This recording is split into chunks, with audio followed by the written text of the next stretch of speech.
할렐루야. 우리 자와 앞뒤 분들과 한번 인사할까요? 잘 오셨습니다. 반갑습니다. 네, 한 주간 평안히 잘 지내셨죠? 네, 항상 건강한 삶으로 영의 양식과 육의 양식을 잘 먹으시고 잘 에너지를 힘을 얻으셔서 살아가셨으면 좋겠습니다. 오늘 이제 본문에 있는 말씀을 가지고 벌써 요한복음 강의 25번째 시간, 그 제목이 하나님의 때를 준비하는 언성 히어로. 무슨 말이야 저게? 생각이 들 수 있는데 한번 잘 들어보세요. 오늘 새로운 챕터로 이제 시작합니다. 7장부터가 조금 다른 이야기가 이제 시작이 돼요. 7장, 8장, 9장, 10장 초반부까지가 우리가 잘 이해하려면 유대인의 절기를 우리가 오늘 좀 공부할 필요가 있어요. 그래서 오늘 앞부분에는 조금 어려운 얘기가 나올 수 있는데, 그래서 더 정신 바짝 차리고 제가 한 딱 2분까지만 좋은 거 허락할게요. 3분 이상은 안 돼요. 그러니까 한번 잘 들어보시고 오늘 말씀을 정말 잘 받고 또 우리 생각해 보셨으면 좋겠습니다. 유대인들에게는 3대 절기가 있어요. 뭐가 있죠? 첫 번째, 유월절. 어린 양의 피를 문설주에 발라서 죽음이 유월했죠. 패스오버 해가지고 애굽에서 해방되어 자유를 얻은 날. 그 다음이 칠칠절 혹은 오순절, 맥주절 이렇게 부르는 밀 수확을 해서 감사하는 날이고, 그 다음 이게 이제 6월절이 3, 4월, 칠칠절이 이제 7월, 8월경이고, 그 다음에 초막절, 그 다음 수장절이라고 부르는 게 9, 10월경이에요. 이것은 이제 전체 모든 과실수 열매의 수확을 요때 다 해요. 그리고 초막을 하나 짓고 거기에서 일주일 동안 축제 같이 온 사람들이 먹고 마시고 즐기는 절기입니다. 이 3대 절기 때는 누구도 예외 없이 히브리인이면 다 어디로 갈까요? 유대 예루살렘으로 모여서 절기를 지킵니다. 그런데 요한복음을 우리가 이해하는데 요 절기로 이렇게 끊어서 중요한 사건들이 진행되게 구성이 되어 있거든요. 그래서 이거를 잘 이해하는 게 중요해요. 먼저 6월절 요한복음에 3번 나와요. 먼저 첫 번째는 2장 13절 말씀에 보면 성전 청결 사건이 있었던, 올라가셔서 강도의 무리들을 다 쫓아냈죠. 두 번째는 우리가 긴 시간 6장 계속 살펴봤었죠. 오병이어의 기적 사건이 있었던 요때가 또 두 번째 6월절 때입니다. 그리고 이제 세 번째 6월절에 올라가셔서는 잡히시죠. 그리고 십자가에 못 박혀 죽으시는데, 오늘 본문의 말씀을 보면 수장절이 되었다라는 표현이 나오잖아요. 그게 그러니까 우리가 지금 6장 두 번째 6월절에서 세 번째 6월절 넘어가기 전에 중간에 수장절이 있는 거죠. 그렇죠? 네, 그 초막절. 그때를 지금 생각하시면 돼요. 그러면 예수님이 공생의 사역을 몇 년 하셨어요? 3년 하셨는데, 그러면 딱 저 때가 지금 우리 본문의 때가 한 2년 6개월 정도 되는, 이제는 그분의 사역도 클라이막스를 향하여서 점점 나아가고 있는 시기다 라고 생각하고 오늘 본문의 말씀을 이제 읽어보면 될 것 같습니다. 자, 그래서 본문 7장부터 10장 초반부까지가 요 수장절과 관련된 하나님의 예수님의 메시지들이 많이 나와요. 그래서 이거 알고 가야 돼요. 안 그러면 뒤에 듣는 성교들이 왜 이런 이야기를 하신 걸까, 예수님이? 이게 잘 이해도가 떨어지게 될 수도 있는 겁니다. 자, 그래서 먼저 그러면 왜 초막절이라고 부르는가? 말 그대로예요. 초막을 짓고 이스라엘 백성들이 언제 초막 짓고 살았었어요? 그렇죠. 광야에서 40년 동안 계속 돌아다녀야 했잖아요. 그러니까 계속 머무르는 집을 지을 수가 없어요. 텐트를 쳤다가 걷었다가 쳤다가 걷었다가 한 거예요. 그 초막을 이야기를 하는 거예요. 그걸 기념하기 위함이에요. 레위기서 23장 42절에서 43절 말씀 시작. 너희는 이레 동안에 초막에 거주하되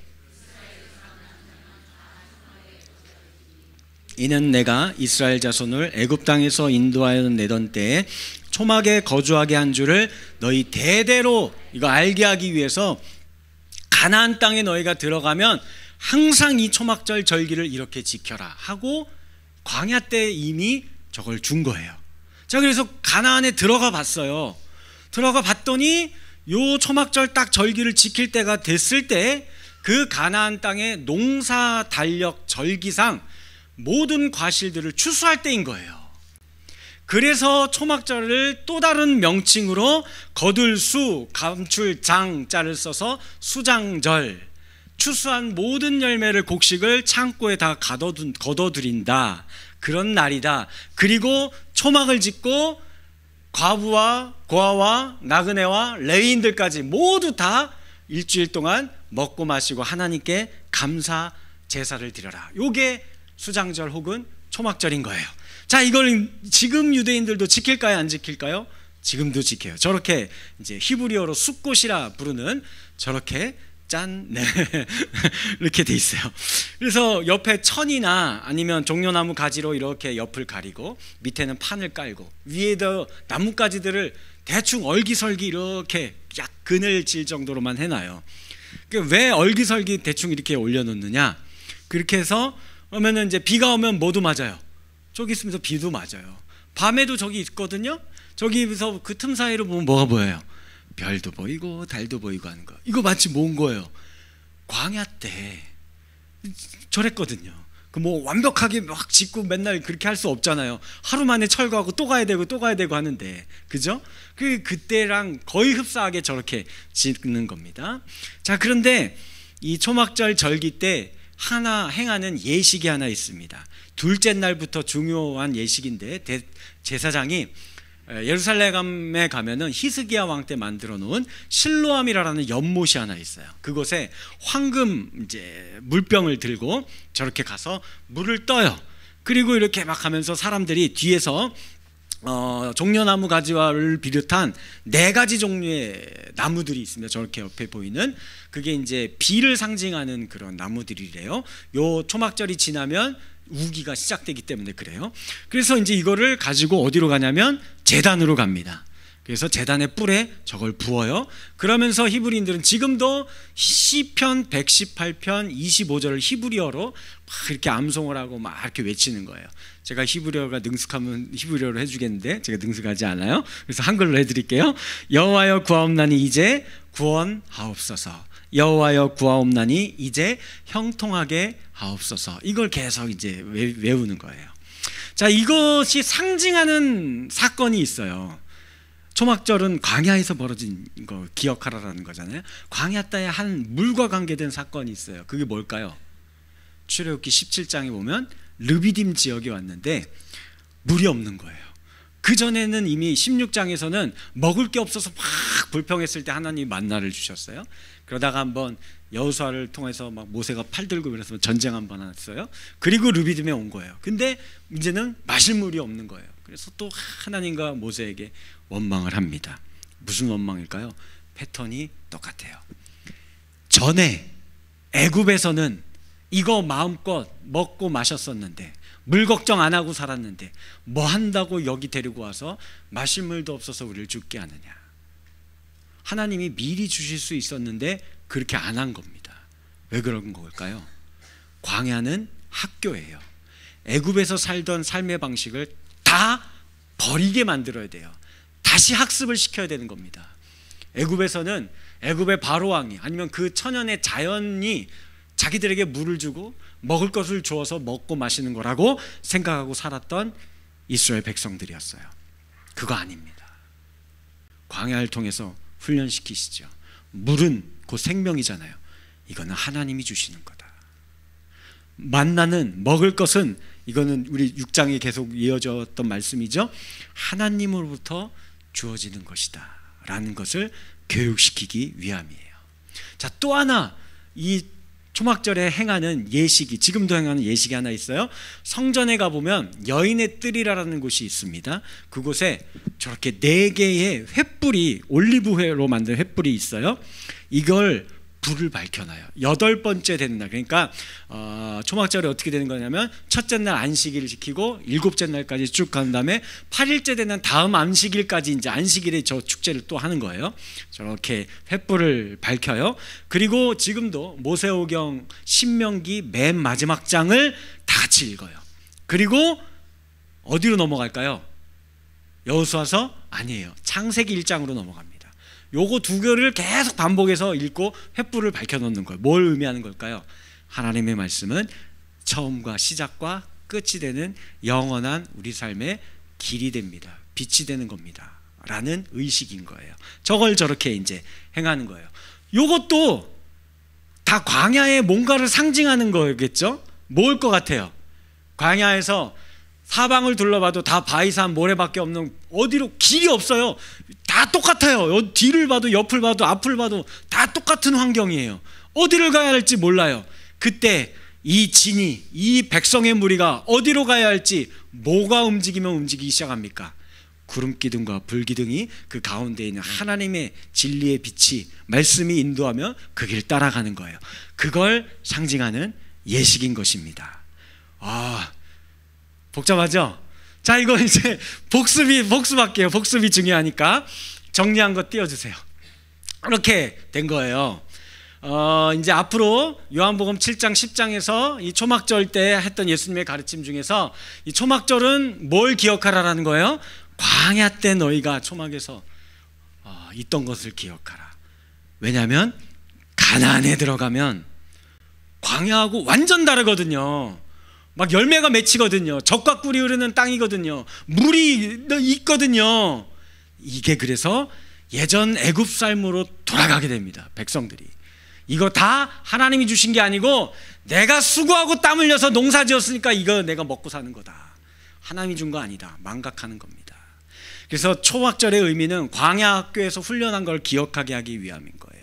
먹을 양식과 물이 없는 광야에서 하늘에서 만나를 내려주시고 반석에서 물을 내어주신 이가 바로 하나님이시다. 가나안 땅에서도 똑같이 늦은 비와 이른 비를 내려주심으로 너희 농사가 잘 되게 해주신 분이 하나님이다. 길이 보이지 않는 광야에서 구름기둥으로 불기둥으로 너희 가운데 함께 계셔서 너희 길을 인도하시는 분이 하나님이다. 너희가 가나안 땅에 들어갔을 때 너희가 하나님 말씀 없이도 풍요롭게 잘 먹고 잘 살 수 있을 것만 같이 여겨질 것이다. 그때가 중요하다. 그럼 너네 망한다. 하나님의 말씀 절대 잃어버리면 안 된다. 그거를 훈련시키고 가나안에 들어가게 한 거예요. 그런데 너희가 약속의 땅 가나안에 들어가게 되면 추수의 열매의 기쁨을 누리게 될 것이고 이른 비와 늦은 비로 풍성한 물을 먹게 될 것이며 하나님의 말씀이 굳이 없어도 너희 인생이 스스로 잘 찾아갈 수 있을 것처럼 지금 우리 여겨지잖아요. 못 먹고 목 살지 않잖아요. 풍요롭게 잘 살 것만 같거든요. 근데 그러면 안 된다 인 거예요. 그러면 너희가 참 생명을 잃게 될 것이다. 그러면 너희가 진짜 진리의 길을 잃고 헤매이는 인생이 될 것이며 너희를 종되었던 인생에서 구원해 준 나 여호와 하나님을 망각하고 잊어버리며 살게 될 것이다. 내 노력으로 이 열매, 성취, 내 흘린 땀으로 성공한 거라고 착각하며 살게 될 것이고 여기에는 하나님도 없고 감사도 존재하지 않습니다. 전에 내가 어떤 인생이었는지에 대한 돌아봄과 성찰도 없기 때문에 나 자신의 성취와 성공에 스스로 취하여 교만하여져서 약한 자들을 함부로 대하고 저거 게을러서 제가 못 사는 거다. 나는 열심히 노력했고 내가 똑똑하고 지혜롭기 때문에 내가 잘 사는 거다. 이렇게 생각하면서 함부로 남들을 무례히 행하며 그리고 스스로 자신의 인생을 그 죽음을 향한 무한 경쟁의 레이스에 집어던져서 멸망의 심판만이 그 인생의 앞길에 기다리고 있는 것이다 라고 이야기를 한 겁니다. 그래서 요 가르침을 이제 앞으로 예수님이 쭉 주실 텐데 그래서 요한복음 7장 37절에 들어보셨던 누구든지 목마르거든 내게로 와서 마시라 요 가르침이 이제 주어지고요. 그리고 또 요한복음 8장 12절에 나는 세상의 빛이니 나를 따르는 자는 어둠에 다니지 아니하고 생명의 빛을 얻으리라. 이게 다 초막절과 관련되어 있는 예수님의 가르침들이 진행되게 될 겁니다. 자, 그런데 이제 오늘 본문 이제 오늘 본문에 7장에 어느 날 갈릴리 예수님의 동네 고향으로 다시 갔어요. 갔더니 누가 와요? 누가 올까요? 형제들이라고 돼 있죠. 친혈육 동생들인 거예요. 동생들이 형님에게 와갖고 이야기를 이렇게 말하는 거예요. 7장 3절에서 4절 말씀 시작. 당신이 행하는 일을 제자들도 보게 묻혀서 일하는 사람이 없나니 이 일을 행하려 하거든 자신을 세상에 나타내소서. 이게 무슨 말입니까? 예수님이 형님이 그동안 막 하고 다니는 게 내가 생명수다, 내가 빛이다, 나는 하늘에서 내려온 산떡이다, 나는 하나님께 보냄받은 자다. 생각을 해보세요. 거의 한 30여 년 가까이 같이 먹고 자고 뒹굴고 소꿉놀이하고 장난치고 놀던 우리 형이 갑자기 내가 하늘에서 보냄받은 자다 막 이러고 다니면 걱정을 하겠어요, 안 하겠어요? 그래서 막 사람들은 막 어우 저 미쳤다, 귀신 들렸다, 이게 막 어머니의 귀에도 들어가고 이제 형제들에도 귀에 들어가니까 이제 와서 이제 막 걱정돼서 이런 이야기를 하는 겁니다. 형님 자꾸 이런 얘기 하고 다니실 거면 여기서 그러면 이러지 말고 이 갈릴리 총구석에서 한다고. 이거 누가 들어줍니까? 진짜 종교 리더자들, 유명인들이 있고 정치인들, 귀족들이 있는 예루살렘 수도로 진출하시죠, 정계로 진출하시죠 하면서 글로 가라라는 겁니다. 그리고 거기서 자신을 세상에 드러내 보이시라고. 여기서 계속 사람들 수근수근거리는 소리, 욕하는 거 이거 듣고 있지 말고 차라리 본격적으로 행보를 하셔서 이렇게 해보라고 이렇게 얘기하는 거예요. 일리가 있죠? 그렇죠. 특히 요즘 같은 이 자기 PR 시대에 홍보 잘해야 되잖아요. 중요하잖아요. 대중들에게 잘 노출되어져서 얼마나 더 유명한 사람, 유력한 사람 또 만날지. 다들 우리 젊은 친구들 인스타그램 이런 거 하면서 속지 마세요. 인스타그램에는 자기에게 제일 아름답고 행복한 모습들만 다 거기에 올려요. 근데 사람들은 그게 사람들의 평균값이라고 생각을 하는 거예요. 근데 내 평균은 거기에 못 미치잖아요. 그래서 맨날 열등감 느끼거든요. 예, 그 인스타에 올린 사진이 인생에 한두 번 있을까 말까 한 사진이에요. 예, 그건 다 원래 그 밑에 평균값이에요. 그거 보고선 자괴감 가지면 안 돼요. 어쨌든 그런 거 이렇게 하고 자기를 드러내고 가르치시고 설교하고 기적을 일으키고 이러면 얼마나 좋습니까? 하는 겁니다. 이 말은 특히 저 같은 목사가 이 함정에 빠지기 쉽죠.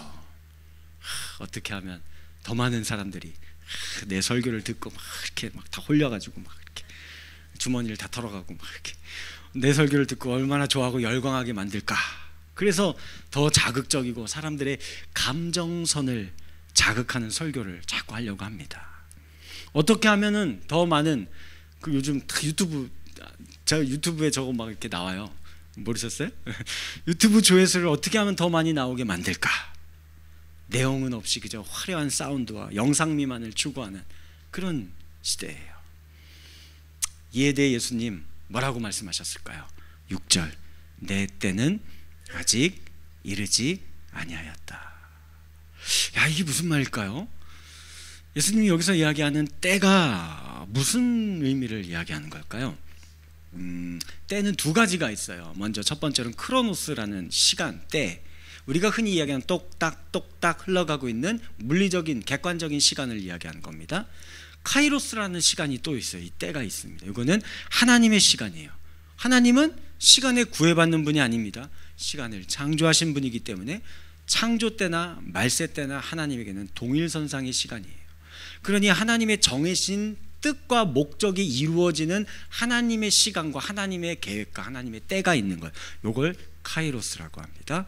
여기서 말하는 내 때가 이르지 않았다는 내 때는 뭘 이야기하는 것 같아요? 카이로스를 이야기하는 거죠. 하나님이 예수를 보냈어요. 하나님의 때에 하나님의 일을 하기 위해서. 그 하나님의 일은 뭡니까?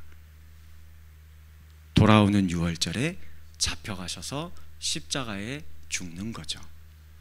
아직 이때가 아니다 라고 이야기를 하는 겁니다. 그러나 우리는 알고 있어요. 그 죽음이 부활의 영광과 승리가 되어서 인류를 구원할 사명을 완수할 때인 겁니다. 오늘 여기 모여있는 우리 청소년 여러분들, 청년들, 장년분들, 노년 여러분들, 우리는 모두 이 때를 잘 모르기 때문에 참 답답한 인생을 우리가 살고 있잖아요. 그렇죠? 예전에 소설책도 있었고 영어로도 나왔었던 영자의 전성시대 혹시 아세요? 1970, 80년대 배경. 그때는 막 억압과 압제가 좀 있었잖아요. 그런 시대에 꿈도 희망도 없이 살아가는 이 영자에게 도대체 이 지긋지긋한 가난과 밑바닥 인생은 언제 끝나는 거야 하면서 그런 거를 이제 그리는 영화였어요. 마찬가지죠. 이놈의 공부 언제까지 내가 이 공부해야만 하나? 난 언제쯤 내 꿈을 펼칠 수 있을까? 이번에 좋은 대학 못 들어가면 내 인생 삼류 인생 취급받는 거 아닐까?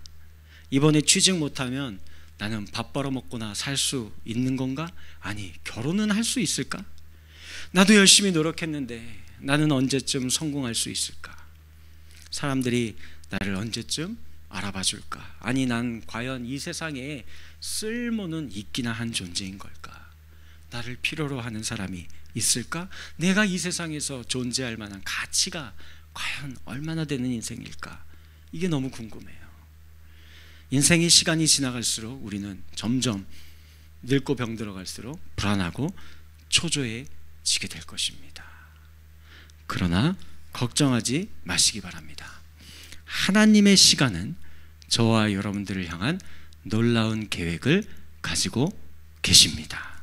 히브리서 13장 21절 말씀 시작. 평강의 하나님이 여러분들을 자기의 뜻을 행하게 해주시기를 빕니다. 또 하나님께서 예수 그리스도로 말미암아 우리 가운데 자기가 기뻐하시는 바를 이루시기를 빕니다. 아멘. 나는 나를 믿지 못하지만 하나님을 믿으세요. 하나님의 계획을 믿으세요. 그분은 우리의 삶에 찾아오십니다. 그리고 간섭하십니다. 계속해서 저와 여러분들을 그 당신의 위대한 사명을 살아낼 인생들로 다듬어 가십니다. 만들어 가실 것입니다. 자기의 뜻을 이루기 위해 여러분들을, 저를 훌륭한 동반자로, 파트너로 세워주실 것을 믿으시기 바랍니다. 그러기 위해서는 잊으시면 안 돼요. 예수님처럼 준비된 인생이 되어야 합니다. 언젠가는 하나님의 때에 그분이 세상에 보낸 사명과 뜻을 위해 쓰임받기 위해서 준비가 되어 있어야겠죠. 그러니 학생들은 열심히 공부하고 우리 열심히 또 일하고 수고하시고 주어진 달란트와 은사 잘 갈고 닦으십시오. 예수님도 그러셨거든요. 십자가의 사명 감당하기 전까지 정말 바쁘게 사셨어요.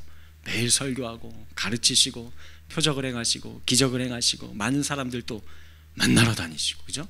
저 밑바닥의 구석에 아무도 주목하지 않는 사람까지도 찾아가서, 예를 들면 우리 요한복음에 나왔던 38년 된 베데스다 못의 병자, 그 사람은 아마 거기 왔다 갔다 하는 사람들 아무도 모르고 있을 거예요. 38년 동안이나 거기 있으니까 거기 원래부터 있는 뭐 어떤 무슨 장식품 정도로 아마 여겼을지도 모릅니다. 그러나 예수님은 그 사람까지도 가서 다 만나시고 또 말 안 듣는 제자들 가르치고 세우셔야 했어요. 그리고 이 바쁜 와중에 또 저녁에도 밤에도 새벽에도 따로 한적한 곳에 가셔서 기도하셨습니다. 그런데 더 중요한 핵심 준비가 한 가지 있어요. 그게 뭘까요? 우리 같이 한번 읽어볼까요? 시작. 수장절의 은혜를 초막절의 광야의 영성으로 기억하는 겁니다. 아멘. 무슨 말일까요? 가나안 땅에서 얻게 된, 내가 지금 얻게 된 이 열매, 추수, 성취, 성공, 이 모든 것들이 하나님이 주신 은혜의 선물임을 잊지 않고 기억하는 겁니다. 잊지 않기 위해 광야가 필요한 거예요.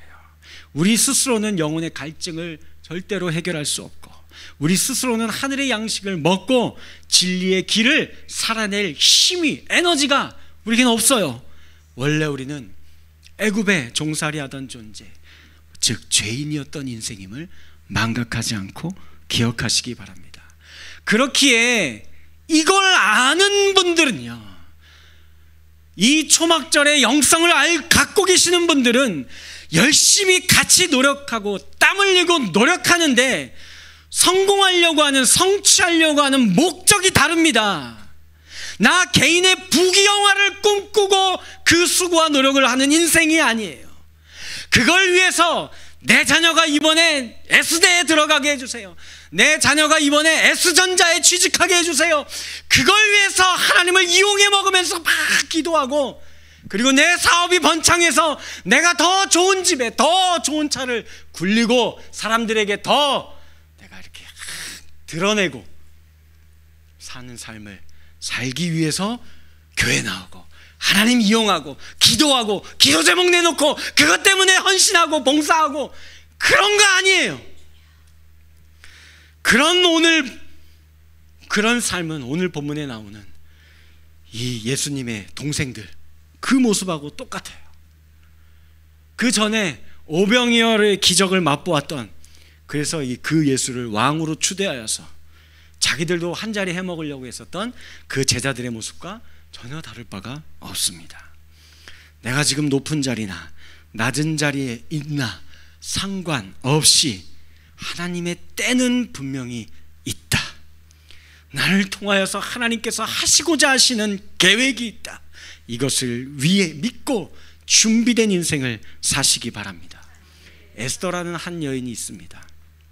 이스라엘이 바벨론에 의하여 망하고 이제 페르시아의 식민으로 살 때 왕비로 뽑혔던 히브리 여인이에요. 원래는 이방 여인이 왕비로 후보로 간택되는 게 안 돼요. 근데 그때 특별한 상황을 하나님이 만들어 주셨고, 와스티라는 선대 왕비가 갑자기 폐위되게 되고, 그래서 이게 이제 급작스럽게 진행돼서 후보로 올라가게 되었고 하나님이 왕비로 뽑히게 만들어 준 거예요.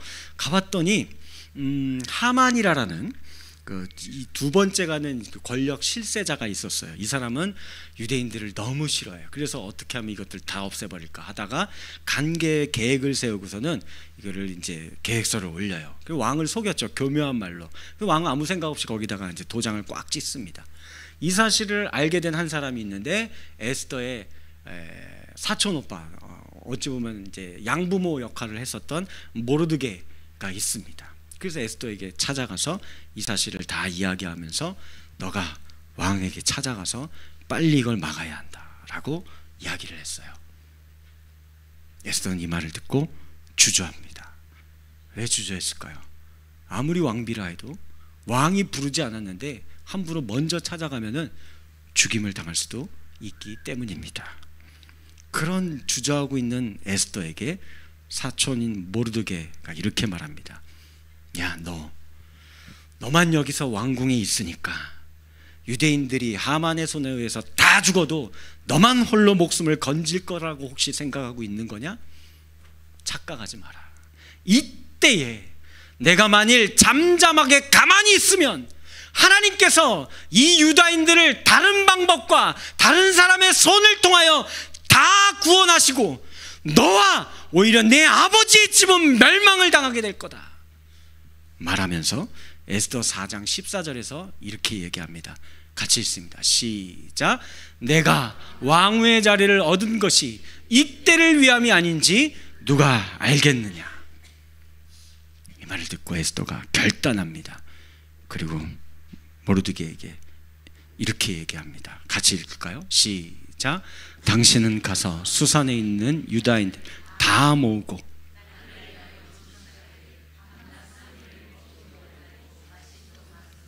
나도 나와 시녀와 더불어 이렇게 금식한 후에 규례를 어기고 왕에게 나아가리니 죽으면 죽으리이다. 그렇습니다. 하나님의 때를, 이 하나님의 부르심을 받고 하나님께 쓰임 받는다라는 것은요, 내 개인의 삶의 부귀영달이 이루어지는 게 아니에요. 십자가를 짊어지는 거예요. 죽으러 가는 겁니다. 희생과 포기가 결단이 있는 자리로 하나님이 우리를 이끌어가는 겁니다. 십자가를 준비하고 십자가를 짊어지는 삶을 말하는 거예요. 그러나 예수님처럼 그 십자가의 희생과 죽음이 종국에 가서는 영원한 하나님 나라의 영광과 승리로 바뀌게 된 것을 기억하시기 바랍니다. 썩어 없어질 영광과 잠시 내기에 들려다 사라질 승리의 환호성 따위에 취하지 마시고요, 영원히 빛나는 이 영광의 면류관이 준비된 하나님의 때를 준비하는, 그래서 하나님 나라의 영광과 승리, 이건 곧 뭘까요? 생명이에요. 사람의 생명을 살리는 겁니다. 이 일에 동참하는 저와 여러분들 되어지기를 주님의 이름으로 간절히 축원합니다. 예수님이 이런 분이었어요. 언성 히어로라고 말하고 싶어요. 이런 뜻이에요. 보이지 않는 영웅, 칭송받지 못한 영웅. 겉으로는 전혀 드러나지 않아요.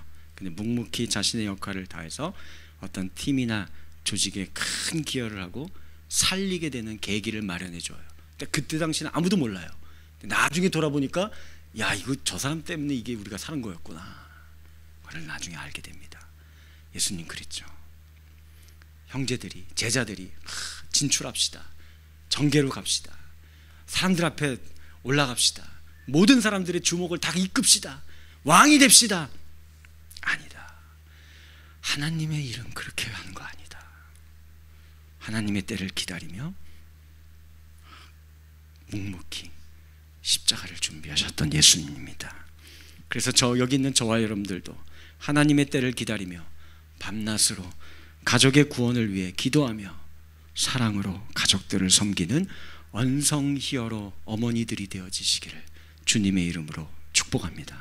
하나님의 때를 기다리며 성실하고 정직하게 직장 생활하시고 사업하시면서 직장 동료들과 가족들에게 존경받는 언성 히어로 아버지들이 되시기를 바랍니다. 안정된 수익과 상류층의 삶을 꿈꾸기 위해서 의사가 되는 게 아니라 코로나 같은 시국에 앞장서서 바이러스와 싸우며 피도 뒤집어 써가면서 국민의 생명을 위해서 그 의료 현장에서 싸울 수 있는 묵묵히 그런 언성 히어로 같은 의사, 의료진들 되어지기를 축복합니다. 더 큰 권력을 얻어 남들 위해 군림하기 위한 정치인이 아닌 한 사람의 백성이라도, 내 지역구의 사람 한 사람이라도 더 행복한 삶을 웃게 하기 위해서 자신을 포기하고 자신의 재산도 내려놓고 그러면서 자신의 피와 살과 뼈도 깎아낼 줄 아는 그런 언성 히어로 정치인들이 많이 나타나게 되어지기를 주님의 이름으로 간절히 축원합니다.